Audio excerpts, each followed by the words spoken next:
I think honestly, what I hope is that this is a growing pain. Okay, Zuma is a corrupt politician and deserves jail. The people don't want that because of their connection to the man. South Africa's trying to decide where the rule of law lies, with the will of the people, with the word of the law, and whether or not, and we're still working on, and it never ceased working on, how they address the inequalities that are left from apartheid. I think it's a growing pain. Just like in the U.S., it's a growing pain. And hopefully they become less frequent and the democracy can get it together and things will be more fair.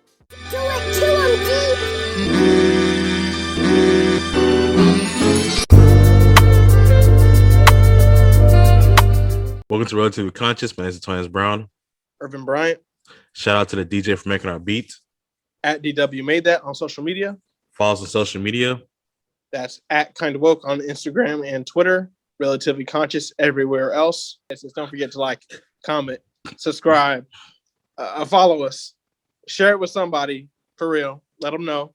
Because today we're talking about the diaspora. All right, so South Africa. All right. Real quick, who are the players? Okay. I'm not going to get too specific. There's a lot of political parties. Not a lot, but like ones that we're not familiar with, and they got their own history. So basically, you've got South African demographics, Black people. So, Osa, forgive me, I'll be trying to click, but the clicks don't come off clean. Zulus, other native folks, right? Africans, the Black people that are in that little piece of Africa, right? Been there for thousands of years. Okay, hundreds at least. Then you got the white Africans, Afrikaners, Boers, English, Dutch, colonizers, okay, and their offspring. You got the mixed people in the middle and everybody else. So there's a surprisingly, at least to Westerners, surprisingly high amount of Asians. We're talking Chinese, Indian, etc. And all those people. So you got mixed people, Asians, everybody who's not either Zulu or white is called colored. And that's the off bat from apartheid, the way that that stuff is sectioned out. And so the same way that we foolishly partition our conflicts in America as a black and white issue, like racially, right? Whenever there's a racial conflict, pick a side, black and white. They used to do that with colored black and white, right? But they just have a legally defined in between with the colored. Then we got the political mess. So you've got competing political parties, one of which represented by the former revolutionary, former president, Jacob Zuma. And then you've got basically the old political elite from before the ending of apartheid, that is the white Africans. Those are roughly the players, roughly. South Africa, as you can already tell, is pretty diverse. So we could break down the different African peoples. We could break down the different political parties, but we don't have a lot of time. So that's where we start with the players. Gotcha. How did it get so bad? So I was born in 96. Okay. I grew up hearing the name Mandela. In fact, there's we had a children's book about Mandela that I didn't read growing up. It was kind of dense for a children's book. It was a lot in there. So a lot of us millennials, and I'm a borderline, but I claim millennial. Gotcha. Don't really know the story and how serious it was. Where a South African apartheid is like American segregation, except worse and for longer, or at least more recent. I don't know about longer period of time, but definitely far more recent in their doing it. And so one paper that I wrote that's probably bad in undergraduate was how and I took it was in a post-colonial African history class, is how European colonial powers from continent to continent were refining and perfecting their oppression. So by the time they got to Africa, oh, they was batting 1,000. They were really smacking it at the park. And South Africa is no different. So that apartheid, American antebellum South, Jim Crow South, small ball. We got shanty towns, tenements, Soweto. Y'all cannot come over here, bro. Like literally stay and get like District 9. They made a sci-fi movie about the aliens who got to stay in a district that's run down in South Africa. Yes. The aliens are just black people. Like it's a glaring allegory, analogy. Like it's 1-to-1. So that's what they did. That's what Nelson Mandela was fighting for. And it ended in the 90s. Yeah. It's 30 years ago. Okay. We still got beefs, real and imagined. And our civil rights movement that wasn't as oppressive ended in the 60s. Yeah. So you see the difference. Okay. Not only that, but the wealth inequality is more stark. So not only to be just in the oppression, but there wasn't like outside of the South, there was far more economic mobility. Black people in the South did make money, it wasn't impossible. In South Africa, it was literally, as I said, you cannot come to my side of town. Do not bring your monkey behind over here. You cannot have this job. You will be working service jobs. Hard caste system, black, colored, white. That's what it's going to be. The economic inequality is very much 3-layer cake. There's not a lot of wiggle room. Trevor Noah came over here and came up. Yeah. He did not do it over there. Okay. We've got a black majority as opposed to America. Because in America, we came with plenty of fire and fury, smooth out of the civil rights movement. And then America came back on us with the guns. South Africa cannot do it the same way because they're outnumbered. White people still have power, still have the money. Can't go around shooting black people like that because a revolt will occur. And here we are. We find ourselves at the status quo now, where black nationalism is resulting in riots in the streets. Okay, and so that's how it got so bad. But what exactly is going on right now? Like, what exactly is happening right now? We spent a lot of time on the prelude, on the preface, but it's good. It's context. Okay. So we got a bunch of black people. We've had a bunch of black presidents. Shout out Nelson Mandela for being the first. One of Nelson Mandela's contemporaries, not unlike a Stokely Carmichael to a Martin Luther King, okay, is Jacob Zuma. He was the man. A lot of people still share Stokely Carmichael clips to this day. He was the man. Praising his words, deeds during the struggle, and now it's time to get your flowers. That we have equality, that we have voting rights. He was elected as the president. Not unlike in Haiti, there was domestic turmoil that Zuma is claiming extends his. It's not funny, but it's pretty ridiculous. Extends his term as president by 2 years. He's like, no, 2 years don't count. I'm still the president. Society is split, partisan lines and racial lines, as to whether or not Zuma gets to stay in power. Regardless, now he's gone, and he's been arrested. And upon his arrest, through the South African courts, and they have a whole different court system than we do. Through the South African courts, through political processes, man's been arrested.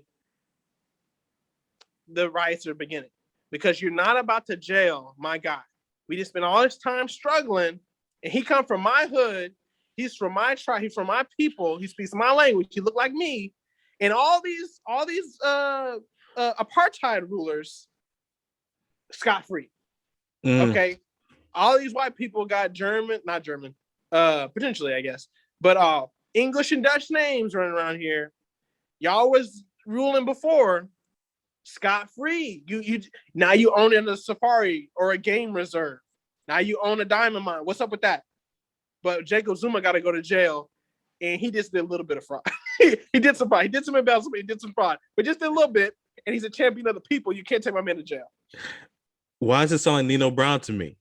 Yes. You know you like Nino Brown, right? He was cool. He said, dog. Yeah. This is the American way. Gotcha. This is the South African way. How you think we got this money? So, all right. So what does that mean for the rest of the continent? Because South Africa has always been seen to be the shining example of how democracies can come out of turmoil and racial inequality. So what does it mean for the rest of the continent that this democracy is starting to show cracks? It means, to me, this is a very personal take. But this is very real. It's very honest. I don't believe in black nationalism. There's a number of people I could quote, honestly. I was thinking about somebody to quote, but Baldwin wasn't with the black national. Who are you about to say? Huey P. Newton went through hands. He threw hands. Yeah. He's also a Marxist. But I mean, that's real. Like, I think a real political, let's be real. I think a serious one that I consider serious, the one that I will consider seriously, right? A lot of opinions come at me, and some stuff doesn't get through the firewall, and some stuff I will consider and think about. Racialized political philosophies, they're not getting past the firewall. That's already, it's nonsense. I'm not going to insult you, but I'm not going to consider what you're telling me. I can't. It's racialized. Society isn't racial, right? Race is a construct, and it doesn't quite work. So all these people are living in the same space, and nobody's going to leave. This South Africa. White South Africans, white Africans throughout the continent. Yeah. They say, I'm South African. This is my country. This is my people. This is my land. My grandfather owned this land. I'm here. And so the racial philosophies, the racial politics aren't going to work. And Mandela preached against this. It's hard. You know, Desmond Tutu, the whole gang, not the whole gang, but a lot of the gang was like, all right, peace and reconciliation. We're going to try to make friends with our white counterparts because they're South Africans too now. They've been here for so long enough, 100 years. They're here. They're here to stay. Mm-hmm. And they got the money. So we're going to make friends and get along. A lot of people disagreed. When Mandela came with peace and reconciliation, many South Africans, understandably so, said, okay, so 100 years of your foot on my neck and you really think I'm about to be your friend? You need to leave and give me back my stuff. And this is more than black people say you need to leave and give me back my stuff because we want reparations. They said, no, that's my land over there. Yeah. And they did the whole resettlement thing. They've been done wrong. And this is more akin to Native Americans, except imagine Native American people, imagine Lakota, Sioux, Creek, whatever, being the majority here. Yeah. They'd be like, bro, get out. You got to go. Yeah. And so a lot of Africans across the continent have varying levels of black nationalism. And I'm not seeing it working because in the words of a musical artist who's what's it called? Ugandan in origin. His folks are from Uganda. Michael Kiwanuka. I'm a black man in a white world. It don't matter if you're in the UK. It don't matter if you're in the US, Australia, or the African continent. You're still a black man in a white world. So the black nationalist, it's not going to fly unless you're ready to really shed the blood, and I don't think it's going to work either. So Mandela gets elected in 1994, if I remember correctly, the year I was born. If we were to, get into the time machine, the DeLorean, go back to 1994, Bill Clinton gives a speech basically saying that, Mandela's election is basically a win for democracy everywhere, right? Neoliberals at that time were writing up in the New York Times and the Washington Post about, or even some conservatives, about how this is why democracy is what we choose, right? This is why it's pretty universally praised. Yeah. I don't remember, but I don't know of any detractors. And so it's also considered to be a win for neoliberalism, right? So like the United States can actually affect the politics in the country effectively and in a good way, basically. So if you're back in 1994 and I start showing you all the L's America's taken trying to world build, this is before Afghanistan, South Africa. See, we helped in South Africa, and now they got Mandela's president. They're doing well over there. But now we got riots in the streets. And so it's no longer the happy-go-lucky story that neoliberals said it was. And so like what is like I don't know what does that mean? Because to me it feels like, is it a repudiation? Did we lie to ourselves? Did we, what is that? What happened here? Because I think it was. I think it. Or go ahead. because like if I'm in 1994, if I come to tell you now, you're not saying if I'm in 1994 and I come to you and I'm like, yeah, so South Africa, it did not end well. Yeah, or at least it's descended into turmoil. Yeah, descended to major turmoil. And I mean, I feel like you're gonna be like, "What are you talking about? That's not. Don't miss me with that that negativity." Yeah. And so, like, what is that? Because I don't know the leftists. They're writing papers right now talking about how this is. That was always wrong. This is not how it's supposed to. It's never going to work. That America should have got behind the black nationalists and told white people to leave back in 1994. Okay, here's what I'm saying though. It was the 90s. The racial politics of the time, rainbow. Yeah. Why can't we be friends? Let's all shake hands. Critical race theory was not on the map. It existed. It wasn't on the map. It wasn't on anybody's radar. All right. And the U.S. was particularly prosperous. So a lot of people weren't bringing it up. This is the age of Afrocentrism and a burst of Pan-African zeal among Afro-Americans. But that's about it. So the racial consciousness for the country at large, nearly non-existent. What's it called? Folks were calling Bill Clinton the first black president. So yeah. when we see, the Mandela Tutu, we hear peace and reconciliation. We see them having these conferences, these peace talks, and the white people are getting roasted publicly for their misdeeds, and then that's it. They'd be like, wow, tell them about themselves and let them go. What a story. It was too easy to believe that that's how the story ends. We weren't even we were aware of in the West that not everybody was on Mandela's side with that. That people thought he was maybe becoming a fat cat with the power and just letting people go because it was convenient. We were aware of that narrative, but it was too easy, too American, too why can't we be friends, kumbaya, to be like, problem solved. Rock and roll. We're fixing Africa one country at a time. We tore it up, but we're fixing it. And then we just let it go. Ladies and gentlemen, we got him. It's too easy. Yeah. Mission accomplished. World police, one down. Yeah. And so, I mean, it's really, to me, it says nation building is hard. Well, not even nation building, because I don't think it was a nation building effort on our part. It's international pressures. Yeah. But not necessarily nation building. I think it's like America, except maybe worse, because they're, all the things I've said before to say why South Africa's racial problem is worse, is that you try to have a multiracial society now. And we suck at that. Yeah. Yeah, we always talk the best about Africa, but our racial situation is still horrendous.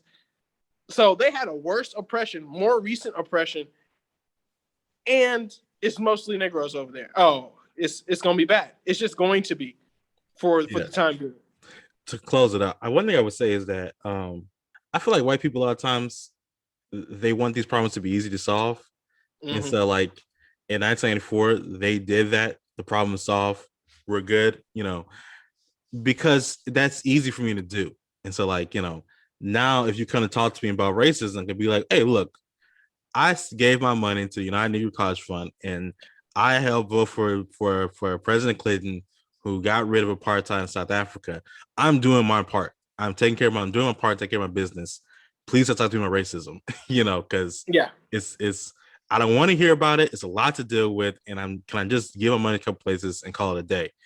And is the problem is way more complicated than that, and that's when you get this happening. You get it to where it dissolves into this because you kind of turn a blind eye. And as things gets more and more messed up over there, we kept turning a blind eye because we're like, I'm not trying to go back to that because I thought I solved that. And please don't make me readdress that.